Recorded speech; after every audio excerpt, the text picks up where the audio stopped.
안녕하세요. 로맨티스트의 신동희 변호사 김장천 변호사입니다. 자, 오늘은 최근에 보도되었던 권도형이라는 사람에 대해서 이야기를 해볼 겁니다. 네. 자, 권도형이라는 사람 아시긴 아시죠?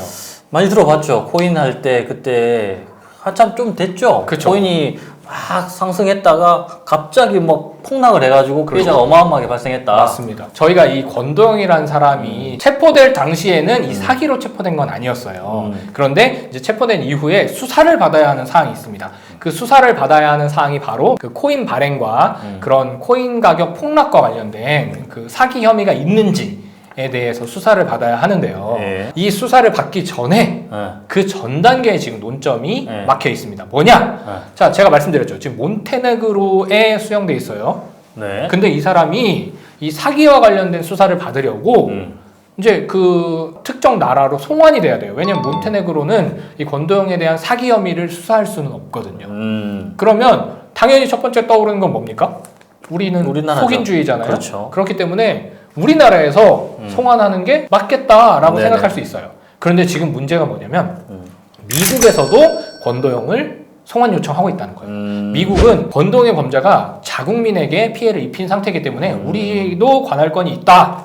권한 거리 둘 다 있는 건 맞는 것 같네. 그렇기 때문에 네. 미국으로 송환해달라라고 요청을 하고 있는 거예요. 자, 그럼 미국과 한국 모두 몬테네그로에 야, 권도형 우리나라로 보내줘!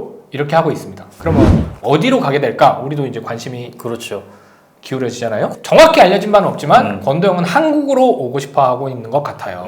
그런데 이게 지금 몬테네그로에서도 계속 약간 입장의 변화가 있었어요. 제가 정리를 해보면 첫 번째로 몬테네그로 법원은 지난 2월에 권도형에 대한 미국의 인도 요청을 받아들였어요. 그 이유는 미국 정부의 공문이 한국 정부의 공문보다 먼저 도착했다는 거예요. 그럼 효력이 미국의 효력이 먼저 발생했다는 거죠. 네. 그랬더니 권도형 측에서 재판단해주세요. 그리고 이제 상급법원에 올라간 거죠. 나 한국으로 가고 싶다 이런 취지겠죠. 나 한국인이다. 이렇게 말했겠죠. 그랬더니 그 항소법원에서 맞다, 한국으로 가는 게 맞아, 이렇게 또 결정을 내려준 거예요. 네. 그랬더니 이번에는 그 몬테네그로의 이제 검찰 측에서 권도형을 한국으로 송환하는 결정에 절차적으로 문제가 있다라고 하면서 대법원으로 올라간 거예요. 그랬더니 이제 대법원에서 최근에 어떤 판단을 내렸느냐? 법원이 아닌 법무부 장관이 결정해야 하는 사항이기 때문에 이것은 법원에서 결정한 것이 잘못된 것이고 법무부 장관이 다시 결정해라라고 하고 다시 내려보냈어요. 그러면 법무부 장관의 말 한마디로 인해서 미국으로 갈지 한국으로 갈지가 결정이 된다는 거네요. 그렇죠. 근데 중요한 건 이 몬테네그로의 법무부 장관은 미국으로 송환하는 것이 맞다라는 입장이었던 것 같아요. 그러면 입장을 바꾸지 않겠네요. 그렇죠. 입장을 바꾸지 않는다면 미국으로 갈 가능성이 높겠다. 커진 상황이겠죠. 자, 그러면 이런 궁금증이 생깁니다. 권도형은 도대체 왜 한국으로 오고 싶어 하는 걸까요? 사실 명확하죠. 미국으로 가게 되면 처벌을 더 많이 받으니까 미국 안 가고 한국으로 오겠다라고 말하고 있는 거겠죠. 권도형 씨의 사건에 대해서 먼저 간단하게 이야기를 해보겠습니다. 이 권 씨가 설립한 테라폼 랩스라는 회사가 있었어요. 그 회사에서 발행한 코인이 개당 10만 원까지 거래가가 올라갔다고 해요. 네. 갑자기 한순간에 거래가가 1원으로 떨어져요. 왜? 나는 그게 이해가 안 되죠. 네. 그죠? 그럼 10억 투자한 사람 얼마 돼요? 1,000원 되는 1,000원 되는 거야. 갑자기 10억이 1,000원 되면 진짜 이거 말이 쉽지 제정신이기 힘듭니다. 추산을 안 해봐서 그런데 아마 피해자들 중에 상당 부분 가정이 파괴되었거나 아니면 극단적인 선택을 했을 수 있어요. 그러니까요. 이거는 진짜 보통 사건이 아니에요. 그래서 이게 현재 추정으로는 세계적으로 50조 원이 넘는 손해가 발생했을 것이다. 아이고. 라는 추산이 되고 있습니다. 자, 이 권 씨가 이런 수사가 시작되자마자 공교롭게도 해외로 도피하는 방법을 선택했어요. 그래요? 해외로 간 걸까요? 도망간 걸까요? 뭐 도망간 거겠죠. 네. 자, 그런데 이게 뭐 확신이 드는 게 하필이면 위조 여권을 사용했네. 이 추적을 피하겠다는 거겠죠? 그렇죠. 그렇죠. 뭐 사실 보니까 자기는 뭐 위조 여권인지 몰랐다라는 말도 하는 것 같던데. 네. 몬테네그로 법원의 판단을 받은 이유는 바로 이 위조 여권을 사용했기 때문이었어요. 이렇게 체포가 됐는데 한국에서 수사받기 싫어서 도망간 거였잖아요. 네네. 근데 이제 와서는 한국으로 가고 싶대. 그죠. 그래서 이상한 거예요. 이 이유에 대해서 네티즌들은 대부분 이렇게 반응을 하고 있어요. 야, 한국보다 미국의 경제사범이 훨씬 높게 처벌되고 있기 때문에 한국으로 오려고 하는 거 아니겠냐. 거기는 뭐 수백 년 나오죠. 그죠? 제가 자, 이게 미국은 우리랑 다르게 수백 년씩 이 형량이 나온 이유가 뭐죠? 합산주의를 취하고 있기 때문이죠. 그렇죠. 이 미국은 만약에 내가 범죄를 10개를 저질렀다. 그러면 그 10개의 정해진 형량을 다 따로 매긴 다음에 싹 더해요. 그러니까. 그러면 10년짜리, 15년짜리, 뭐 20년짜리, 15년짜리 막 이렇게 다 더하면 막 145년 이렇게 되기도 하는 거예요. 미국 사람들은 오래 사나 봐요. 그래서 실제로 과거에 뭐 이 코인은 아니었지만 증권과의 사기 그런 경우에 이 정도 규모의 피해액을 발생시키면 몇백 년 나왔다는 거예요. 그러니까 사실상 무기징역이죠. 그죠? 그렇기 때문에 이 권도형도 미국 가면 몇백 년 나온다. 이렇게 예상하시는 분들이 많죠. 그런데 우리나라는 어때요? 만약에 10개의 죄가 있어요. 그러면 10개의 죄 중에서 가장 중한 무거운 죄의 2분의 1 가중을 하는 형태로 돼 있어요. 그렇죠. 그러니까 만약에 10년짜리 범죄, 15년짜리 범죄, 20년짜리 범죄, 뭐 5년짜리 범죄, 10년짜리 범죄, 7년짜리 범죄 막 이렇게 여러 개 있으면 그걸 다 더하는 게 아니라 20년짜리 범죄의 2분의 1 가중 30년까지 선고할 수 있는 거죠.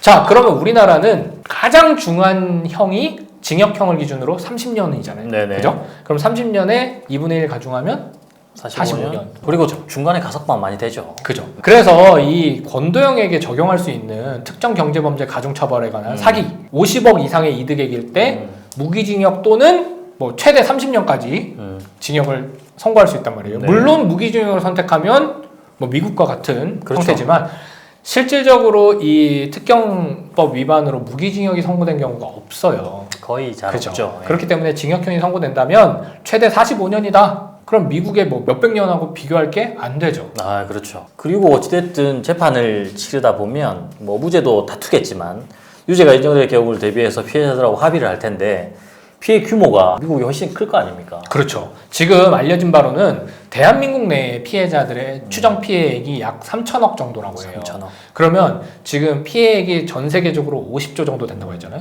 그럼 50조 중에 3천억이면 3천억이 큰 돈이지만 비율상. 그러네. 근데 권도형이라는 사람이 지금 이득액이 엄청날 것이다. 몇 조 원은 벌었을 것이다. 그렇겠죠. 그러면 몇 조 원의 재산이 있는 사람이 한국에 들어와서 3천억 정도 피해 회복해주고 형량을 감형받고 이렇게 해버리면 45년도 안 나올 거 아니에요. 한 그렇죠. 30년, 20몇 년? 20몇 년 나오고. 그죠. 네. 그렇게 나온다고 생각하면 권도형 입장에서는 당연히 한국으로 들어오는 게 훨씬 이득이겠네요.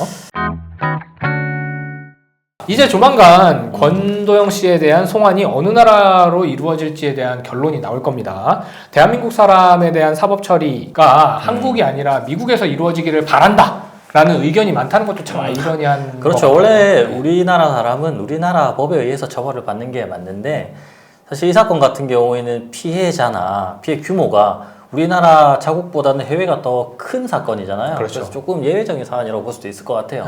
지금 미국에서는 뭐 6조가 넘는 피해액에 대한 손해배상 청구를 했고 권도형 씨 측에서 그거에 대해서 지급 합의를 했다는 거예요. 아, 6조 원을.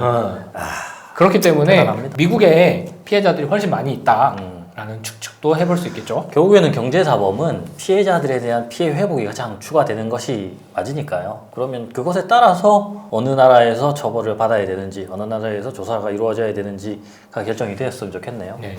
그리고 뭐 사실 우리나라 국격에 외국에서 조사를 받고 거기서 처벌이 이루어지면 굉장히 좀 낮아질 수 있으니까 그런 측면도 좀 고려되어야 되는 것은 아닌가. 하여튼 여러 가지 측면이 대립하고는 있네요.